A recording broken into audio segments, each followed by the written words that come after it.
What is good, YouTube? Quinn Wade, basketball analysis coming to y'all with a video a little earlier than yesterday. Today we're going to talk about Nikola Jokic getting that 5-year, $149 million potential extension to stay with the Denver Nuggets. He is the franchise player. He's been able to help them to get 40 wins.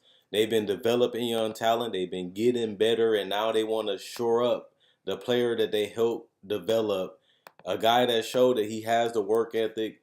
He wants to be great, and he doesn't mind being their best player. But all that does come with questions, because at the end of the day,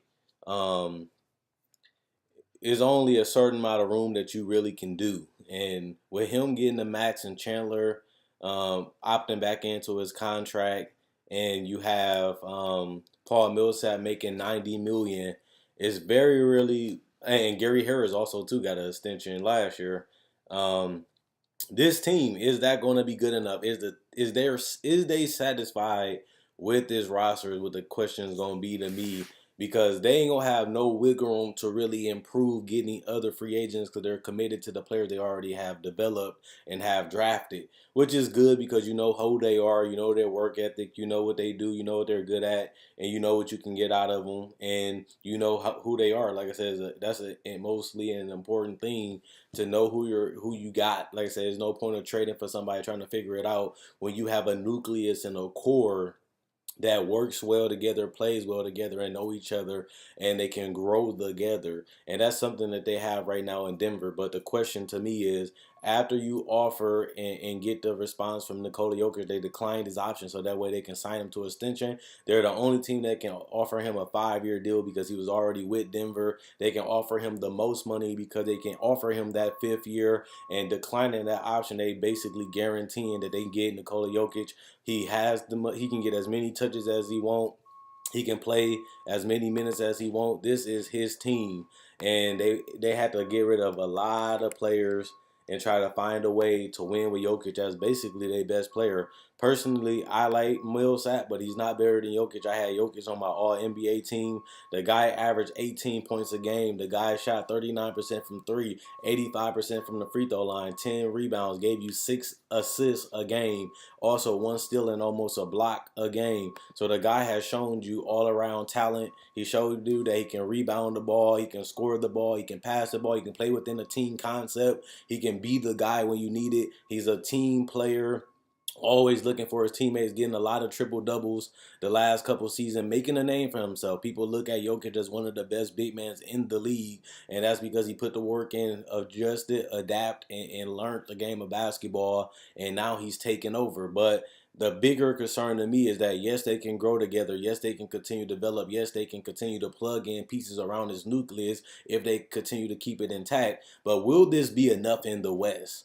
And that's why I made this video, because if you give Nikola Jokic this contract, you don't have no error. This is a team you basically have for years. Even if Millsap doesn't stay, you still have so much money committed to these other players. And remember, once Millsap is up, Jamal Murray will be up. And Jamal Murray has been a guy that has gotten better. He's a guy that likes to attack, that can spread out the floor, that can pass the ball. He's unselfish, but he also can play off the ball, which complements Gary Harris, which complements Nikola Jokic. So he's a guy that fits in. Moutier couldn't shoot. He couldn't create his own shot. He couldn't score. All those are checked off by Jamal Murray. He can do each and every one of those things. So I can see them keeping him. Will he be worth the max? I don't see Jamal Murray as a max guy, but even if he does develop into one, that takes up that Millsap, because right now he's on a rookie contract. So they only can use him now to give these people the max and offer it to Millsap, because a lot of these guys are on rookie contracts and they don't hit the cap until they get the extension. So soon as Millsap is up, basically, you're going to be offering a potential max or close to it to Jamal Murray, bearing that he continues to improve and he doesn't have any major injuries. So you might be potentially stuck in the same area. But even if you're not, if Millsap does come off the books, now you got to find a guy that you can plug in with Harris, with Nikola Jokic, to see what you can really do. You're committing a lot of money to this guy, Like I said, 146 million is a lot of money for a guy that hasn't even helped you make the playoffs. I give him a pass for this year just because Millsap was injured majority of the year, and they came so close to making the playoffs anyway.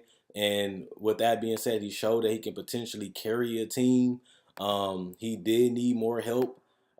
People did expect him to make the playoffs this year because they came close last year, but nobody was expecting Paul Millsap to miss as much time as he has.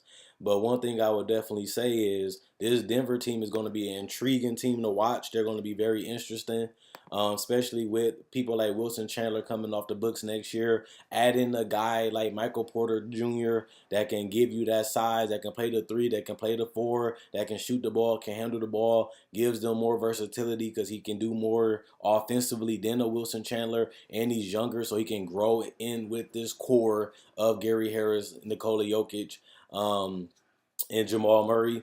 And that's a good pick. If he can pan out, if they can get that back right, if they know that he can play, why play him early when you know you don't really need him this year? And you can continue to let him go against other players and practice and get ready for when his time is called. They do have some contracts that's coming off the books, like Kenneth Fareed, that'll open up some space. But majority of the players on this team are rookie scale contracts. Obviously, another contract that they need to come off the book is that Mason Plumlee. He was a good deal, but now he's going to kind of hurt them in the future if they give the max to a guy like Nikola Jokic. Um, they have the veterans, they have the youth, they have the shooting, they have the ball movement, they have a good coach. It just can they hit that championship level with this roster, and that's the biggest question. Can they compete with the Golden States? Can they compete with the San Antonios, the Houston, the teams with multiple All Stars, the teams with multiple stars on the team, teams with better coaches potentially? Talent does factor into coaching because you need great players to achieve the great and the success in the NBA. In Denver, I like kind of what they doing. I just don't see it really panning out to them being a championship team. Nikola Jokic also is not known as a defender or a rim protector, even though he has improved everything, every aspect of his game. And to me, he's not a terrible defender. But it kind of questions like, can they win a championship with Nikola Jokic being their number one player? That's tough to find, but he still is developing and he still is growing. So we'll see how he is 3 to 4 years from now, and then that will really dictate, can they really continue to compete for a championship? Will they even make the playoffs this year? They should. They got the talent, they got the roster, they got the shooting and the floor space, they have the ball movement. They should have made it last year.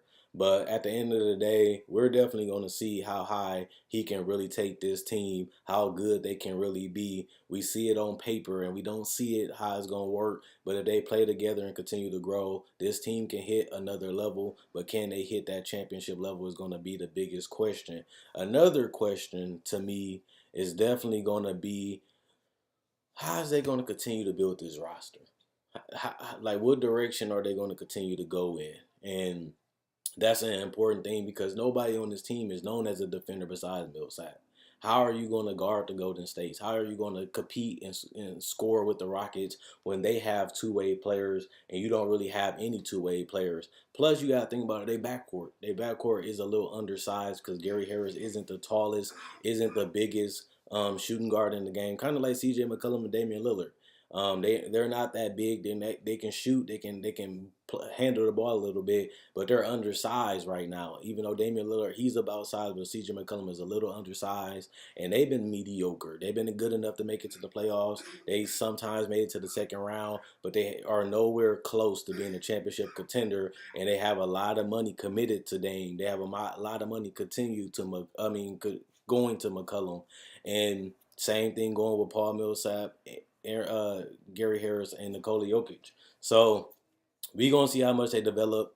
We're going to see how much they grow. This is a team that they had to draft. This is a team that they had to build. They couldn't really trade for a superstar, but the biggest thing was they was able to get another all-star to sign, and that's going to be a major key in the future. Can Nikola Jokic get other guys to come play with him in Denver? One of the biggest things was that they was able to get Paul Millsap, and now we get to see, hopefully, if he can play a lot of minutes, if he can contribute the way we know he can contribute at an all-star level, maybe that gets him a top 4 seed. But how far will they go in the years from now?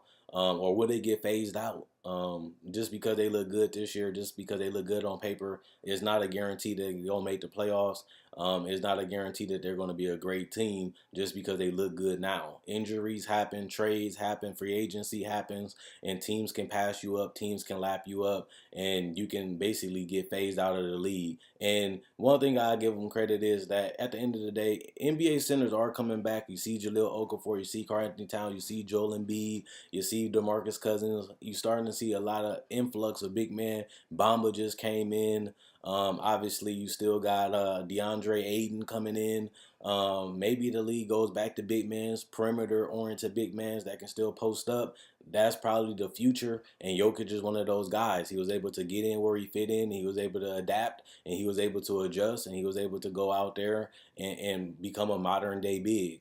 The best part about him is that he's unselfish and he's willing to pass and he's able to accept roles, whether it's dominating or just playing off the ball or even having and making all the plays in the post. So he's a diverse player. He's a unique player. He's a different type of player that we haven't seen in a while. Kind of remind me a little bit of Paul Gasol, but I feel like his ceiling is a little bit higher because he looks very good for his age, and he looks like he has unlimited potential. I don't know how good he will be, but he has been a lot better than what we all thought he would be coming into that draft and being picked. He was more or less a risk. He was more or less a project, and now he's potentially an all-star and an all-NBA player because of hard work and dedication. And that's what I'm saying. They know what these guys are capable of. They know what these guys can do because the main parts of their nucleus been there for a while besides Paul Millsap. So you know how much and you know what they can improve on, and that's an advantage. Let me know what you guys think. If he's worth the fire, 146 million, can he be an MVP? Can he be a Finals MVP? Or do you think he needs to continue to develop? Do you think he's going to be overrated? Do you think he can carry this team? Do you think he's a franchise guy? Do you think he's a second option? Do you think he's a third option? Or do you think he can be a number one option? I don't think he's a number one option personally, but he might be. Do you think Jamal Murray develops into that guy? Do you think they trade for that guy? Do you think they sign that guy? Or do you think he would develop into that guy? Let me know what you guys think in the comment section below. Quinn Wade, basketball not signing out. Check out my website, analysisplayground.com. Link will be in the description in the comment section below. Check out my Facebook page and like on Facebook, analysisplayground.com. Link will be in the description in the comment section below. I'm gone, and let me know what you guys think about Nikola Jokic signing his potential extension and the Denver Nuggets in the future.